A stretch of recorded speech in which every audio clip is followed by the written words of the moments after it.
मैं आप सबके बीच में लेके आया यूनिट 4 से पार्ट 2 को, types of disorder, causes and nature.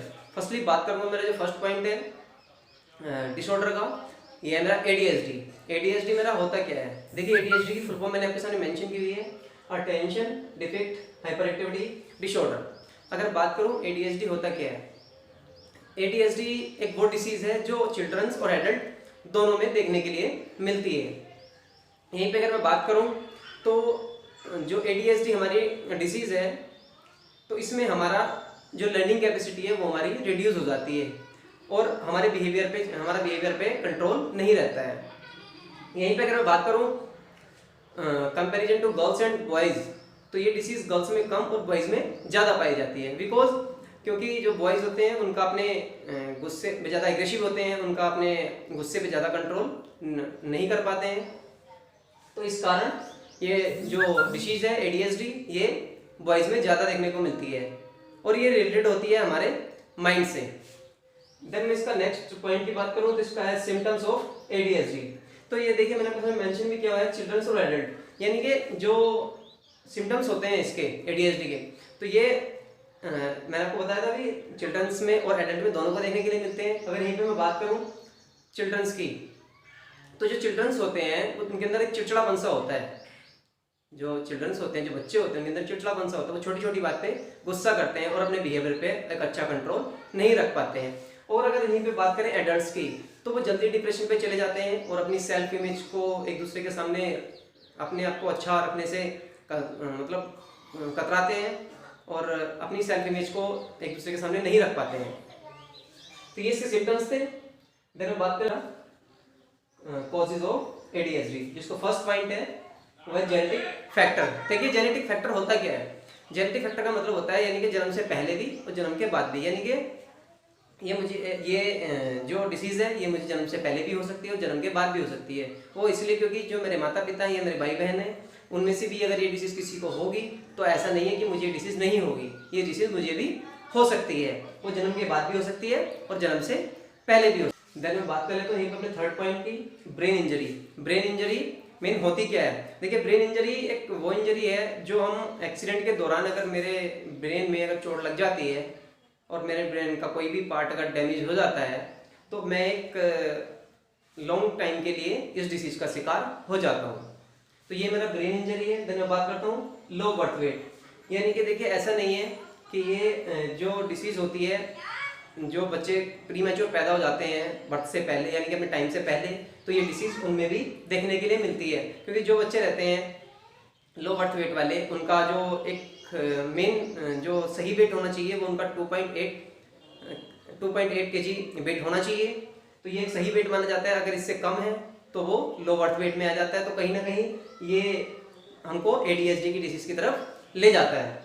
Then बात कर लेता हूँ डाइट। देखिए प्रॉपर न्यूट्रिशन का डाइट में इंक्लूड नहीं होना, तो कहीं ना कहीं ये भी मुझे यही दर्शाता है कि अगर मेरी डाइट में प्रॉपर न्यूट्रिशन नहीं होंगे, कार्बोहाइड्रेट्स, फैट्स, मिनरल वगैरह अगर नहीं होंगे जो मुझे ठीक टाइम पे जो मेरी बॉडी में चाहिए रहेंगे और वो मुझे नहीं मिल रहे हैं मेरी डाइट से, तो कहीं ना कहीं मैं अपने एडीएचडी की डिसीज़ को इन्वाइट कर लेता हूँ। तो ये क्या करता हूँ अपने सेकेंड पॉइंट की, एसपीडी। देखिए एसपीडी की फुल फॉर्म मैंने आपके सामने मेंशन की हुई है, सेंसर प्रोसेसिंग डिसऑर्डर। नाम से क्लियर हो रहा है सेंसर, यानी कि मेरे माइंड में जो इन्फॉर्मेशन आती है बायोलॉजिकल सिस्टम के द्वारा, जो मेरे माइंड में मैसेज कन्वे होता है उसका ठीक तरीके से नहीं पहुंच पाना, तो ये मेरा एसपीडी डिसऑर्डर में आता है। अगर मैं यहीं पे बात करूं, देखिए इसको एग्जांपल के थ्रू समझने की बात करते हैं।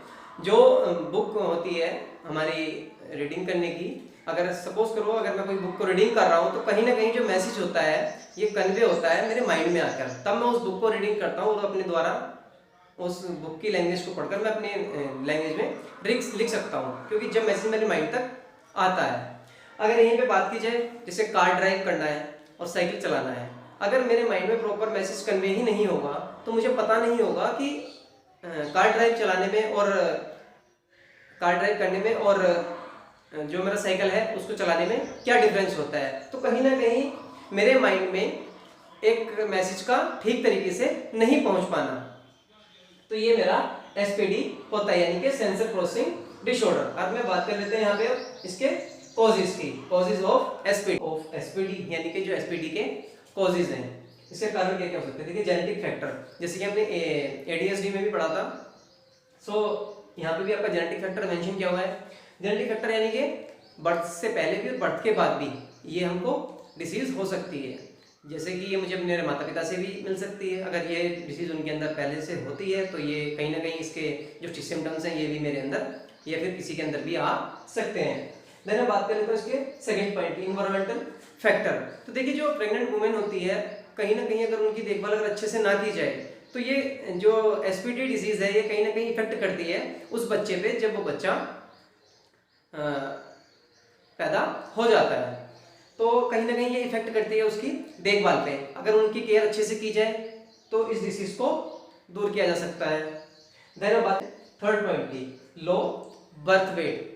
लो बर्थ वेट देखिए मैंने आपको पिछली हेडिंग में बताया था भी, लो बर्थ वेट जो होता है ये मेरा जो वेट होता है वो 2.8 kg मेरा सही वेट रहता है जो बच्चे पैदा होते हैं। अगर इससे उनका अगर कम वेट है तो कहीं ना कहीं ये इस डिसीज को फेस कर सकते हैं। नेक्स्ट डिसीज की जो है एएसडी यानी कि ऑटिज्म स्पेक्ट्रम डिसऑर्डर, यानी कि एएसडी देखिए ये वो डिसीज होती है ये कि ये वो पर्सन होते हैं जो सोसाइटी में अपने आप को फेस नहीं कर पाते हैं या रिप्रेजेंट नहीं कर पाते हैं, यानी कि इनके अंदर तालमेल की कमी होती है।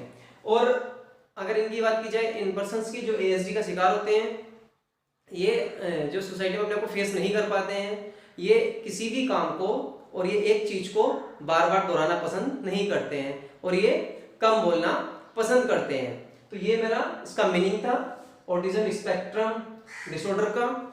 अब बात करेंगे अपने नेक्स्ट पॉइंट की, कॉजेज ऑफ एएसडी।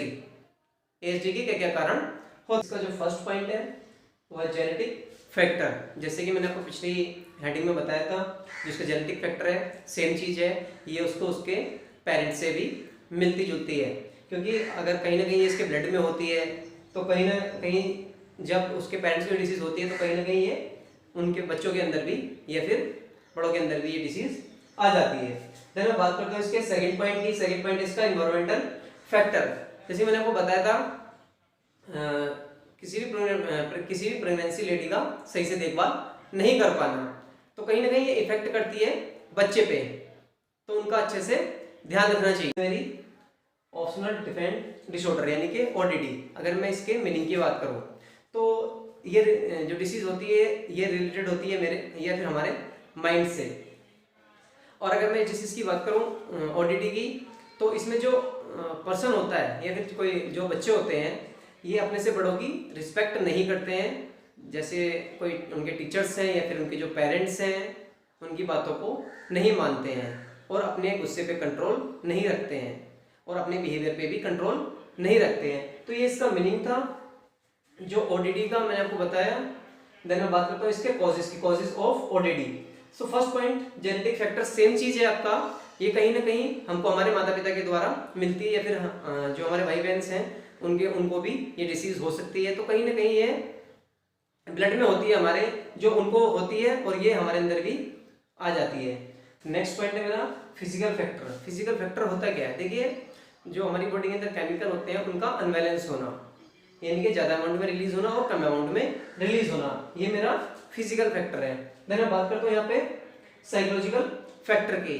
देखिए जो पेरेंट्स होते हैं उनका अपने बच्चों के साथ कोऑर्डिनेशन का अच्छा नहीं होना, यानी कि तालमेल की कमी होना, यानी कि उनसे बातचीत नहीं कर पाना। तो कहीं ना कहीं अगर ये कारण भी इस चीज को दर्शाते हैं कि वो बच्चे ओडीडी का शिकार हो जाते हैं। करते हैं ओसीडी, ऑब्सेसिव कंपल्सिव डिसऑर्डर। देखिए ओसीडी होता क्या है, देखिए ये रिलेटेड होती है माइंड से, यानी कि माइंड पे कंट्रोल नहीं रख पाना, यानी कि मेंटली हेल्थ डिसऑर्डर। अगर यहाँ पे ओसीडी की बात की जाए, जो मैं इसके मीनिंग की बात कर रहा हूँ आपसे, तो यहाँ पे जो पर्सन होते हैं ऐसा नहीं है कि ये किसी को नहीं हो सकती है, ये चिल्ड्रन में होती है या फिर एडल्ट में होती है, सीनियर सिटीजन में, ऐसा नहीं है।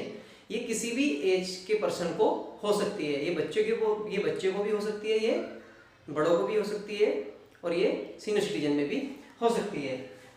जो ओसीडी होती है, ये ओसीडी जो डिसीज है ये इसमें जो पर्सन होते हैं ये बार बार एक काम को दोहराना पसंद करते हैं, जैसे कि अपने हैंड्स को बार बार वॉश करना। ये अपने मन में एक थिंकिंग बना लेते हैं कि इनके हैंड्स पे जर्म्स अभी भी हैं, तो ये अपने हैंड्स को बार बार वॉश करते रहते हैं। और कहीं ना कहीं ये अपने मन में इस चीज़ का वहम बनाए रखते हैं, जो ये ओसीडी डिसीज की तरफ ले जाते हैं। देन मैं यहीं पे अगर बात करूं इसके कॉजेज की, तो देखिए इसका कोई भी ऐसा परमानेंट कॉज नहीं मिला है, जो कि मैंने आपके सामने मेंशन भी नहीं किया। तो इसके कोई ऐसा कॉज नहीं है। अगर मैं फिर भी अगर इसके कॉजेज की बात की जाए तो कहीं ना कहीं ये मिलता जुलता है हमारे जेनेटिक फैक्टर से, यानी कि हमारे माता पिता के द्वारा अगर उनको ये डिसीज अगर होती है ओसीडी की, तो ये कहीं ना कहीं हमारे अंदर भी आ जाती है। तो ये मेरा पार्ट 2 था जो मैंने आपके सामने फिनिश किया है। मैं नेक्स्ट वीडियो में मिलूंगा आपसे पार्ट 3 में।